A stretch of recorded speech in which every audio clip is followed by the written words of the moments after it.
My PTE Academy. Some adverse effects of climate changes change agricultural production. Some lands are just merely unsuitable for growing crops. There will be millions of people facing hunger in Africa in the near future. Climate change will result in less production and less food. It is difficult for developing countries to deal with climate change due to their financial status and other issues.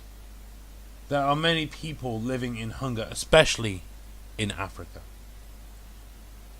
The climate change has devastating effects on world economy. The tropical areas on Earth are dry and hot, and are originally not suitable for food production. The change of climate leads to extreme weather conditions such as floods and hurricanes, which exacerbates the food production issues. As a result, it leads to a continuous decline in food supply annually, around 10 to 17%.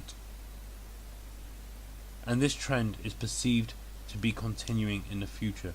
By 2017, the region suffering the most will be some African countries. My PTE Academy.